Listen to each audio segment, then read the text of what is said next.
Assalamualaikum warahmatullahi wabarakatuh. Perkenalkan, nama saya Audika Priantari Zain dari NIM 18063 11099 dari kelas 5C. Di sini pada video ini saya akan menjelaskan mengenai konfigurasi DHCP server untuk menuntaskan ujian akhir semester pada praktikum komunikasi data dan jaringan komputer. Nah, pada video kali ini, topik utama yang akan saya bahas adalah yang pertama, pengaturan yang diperlukan saat instalasi dan konfigurasi DHCP server pada VirtualBox atau virtual machine. Kemudian yang kedua ada langkah-langkah instalasi dan konfigurasi DHCP server. Yang kedua yaitu penjelasan mengenai kemungkinan error yang akan terjadi serta bagaimana cara mengatasinya. Oke, langsung saja masuk ke pembahasan. Di sini pertama kita buka dulu VirtualBox atau virtual machine-nya. Di sini di sebelah kiri banyak sekali project yang telah saya buat atau yang sudah saya clone juga. Tapi di sini saya akan menggunakan project yang bernama Debian Dika baru.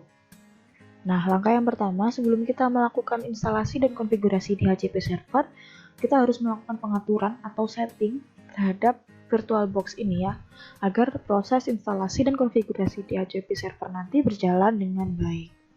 Nah, yang pertama kita buka dulu ini settings, kemudian kita masuk ke bagian network. Di sini. Nah, di sini di adapter 1 kita pilih host only adapter ya. Jika sebelumnya belum tersetting host only adapter, maka kita setting terlebih dahulu host only adapter. Kemudian untuk nama sendiri VirtualBox only Ethernet adapter.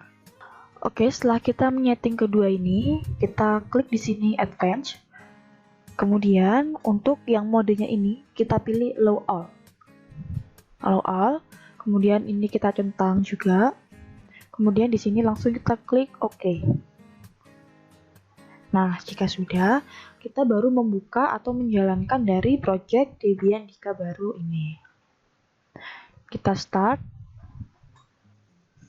Kemudian kita masuk ke terminal emulator, kita login dengan perintah su, masukkan password, dan yang pertama kita cek IP address terlebih dahulu. Nah, di sini kita bisa lihat bahwa IP address-nya 192.168.99.1. Kemudian setelah itu kita ketikkan ifconfig eth0up untuk mengaktifkan eth0-nya gitu ya. Setelah itu kita lihat di sini sebelum menginstal aplikasi dari DHCP server, kita cek terlebih dahulu apakah DVD 2 itu sudah masuk atau belum, dimana DVD 2 ini karena nantinya akan kita gunakan saat penginstalan DHCP server seperti itu. Nah, pada langkah selanjutnya yaitu kita akan menambahkan DVD-nya. Setelah kita cek, kita tambahkan dengan perintah apt jd room add. Kita enter. Nah, setelah itu kita buka file DVD tersebut dengan perintah ini, nano etc apt source list. Nah, di sini tagarnya kita tambahkan di sebelah sini. Kemudian kita hanya mengaktifkan pada baris yang sebelah sini saja ya, seperti itu. Kemudian kita save. Kemudian kita update DVD yang telah kita tambahkan tadi dengan perintah apt get update. Kemudian setelah itu kita melakukan proses instalasi ISC DHCP servernya dengan perintah apt get install DHCP server. Kemudian setelah itu kita enter.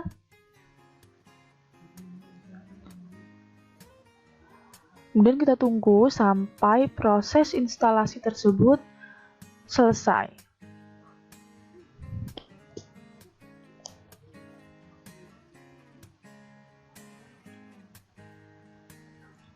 Nah, setelah itu di sini kita akan masuk ke nano etc dhcp dhcpd.conf yang nantinya akan kita ubah IP-nya sesuai dengan IP config yang telah kita setting sebelumnya, seperti itu. Nah, di sini kita turun terus sampai ada tulisan a slightly different configuration for an internal subnet. Nah, di sini ini kita ganti sesuai dengan IP address yang telah kita atur sebelumnya. Untuk tanda pagar-pagar ini kita hilangkan. Dari subnet ke tanda kurung kurawal bawah, ini kita hapus saja. Kemudian setelah itu untuk IP-nya kita ganti. Untuk subnet sendiri kita ganti menjadi 192.168.99.0. Netmask atau subnet masknya kita ganti 255.255.255.0. Kemudian untuk range ini kita ubah menjadi 192.168.99.5 sampai dengan 192.168.99.30.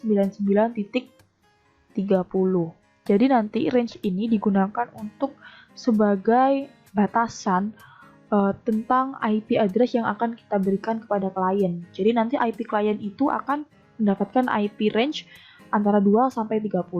Kemudian untuk yang di domain name server, ini kita tuliskan 99.1 seperti ini.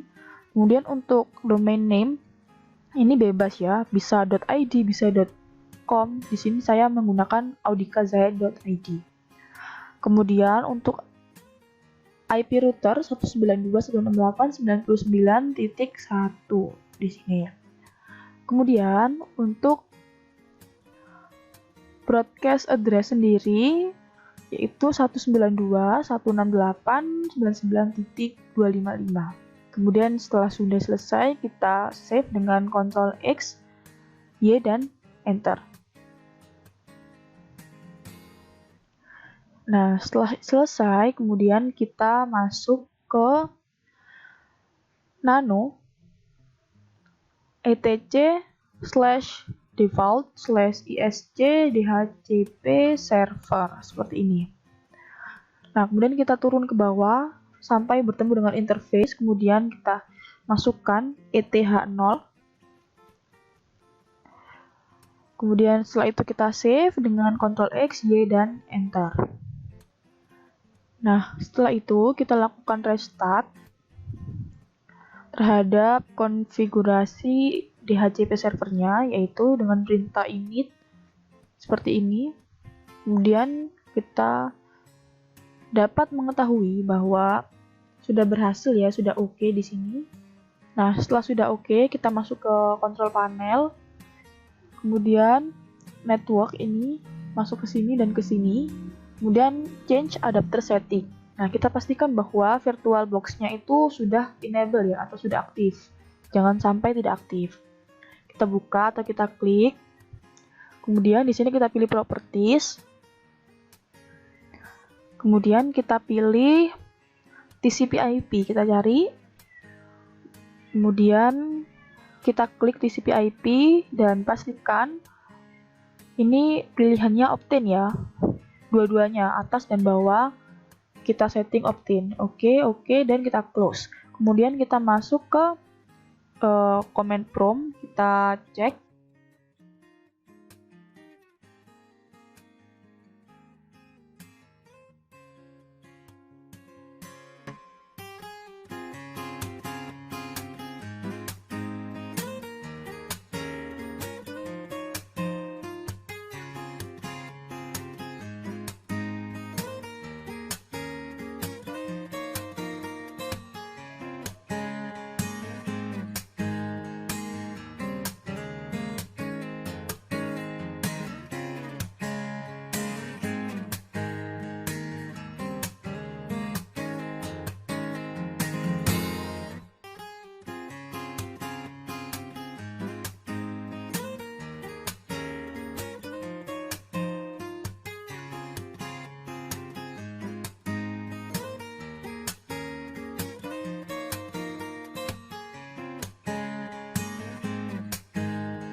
Nah, kemudian saya akan menjelaskan mengenai kemungkinan error apa saja yang sekiranya sering terjadi ketika kita melakukan instalasi dan konfigurasi DHCP server, serta bagaimana cara mengatasi hal tersebut seperti itu. Nah, biasanya kan saat menginstal DHCP server sendiri, itu kan kita akan menginstal ini ya, ISC install, sebentar, ini apt get install ISC DHCP server ini kan. Nah, jika munculnya seperti ini, satu newly installed, itu kan berarti kita sudah berhasil dalam menginstal package ISC DHCP server. Nah, namun terkadang salah satu permasalahan itu sering muncul ketika melakukan instalasi ini. Jadi paket software ini itu error gitu. Jadi kayak unable to locate package. Biasanya tuh muncul pesan seperti itu. Nah, hal tersebut itu dikarenakan karena sistem itu tidak mengenali sumber repositori dari paket aplikasi yang akan diinstal, yaitu ISC DHCP server itu sendiri. Nah, tugas kita atau cara mengatasinya itu adalah dengan menambahkan sumber instalasi, baik itu berupa DVD ataupun alamat situs ke dalam sumber repositori. Jadi kita bisa mendownload DVD yang lain atau yang lain sebagainya, seperti itu. Nah, karena kita tahu ketika melakukan perintah instalasi, maka sistem Debian ini akan mencari sumber paket instalasi di repositorinya. Jadi, kan ini kita mau menginstal apt get install DHCP. Ini ya.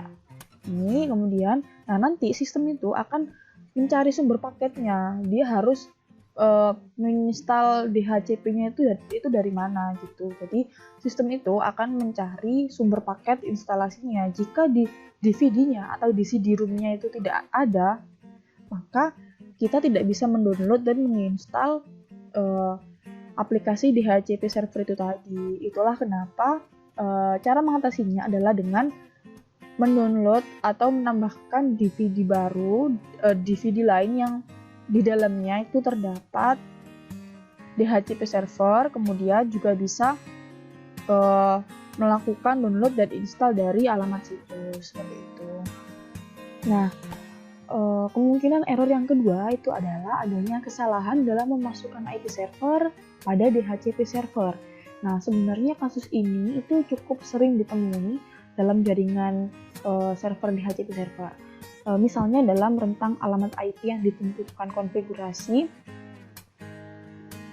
dari DHCP server itu 192.168.99.2 seperti yang saya setting di Debian, yaitu dengan rentang 99.2 hingga 99.30.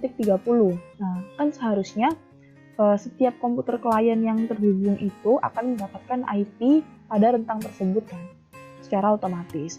Nah, namun ada suatu saat atau suatu kasus gitu ya, yang mendapati IP-nya itu berbeda dari rentang yang sudah ditentukan gitu. Jadi semisal di sini ya, IP V4 address-nya itu 192.168.99.2. Ini kan sudah benar, sudah sesuai dengan rentang IP yang disetting di Debian.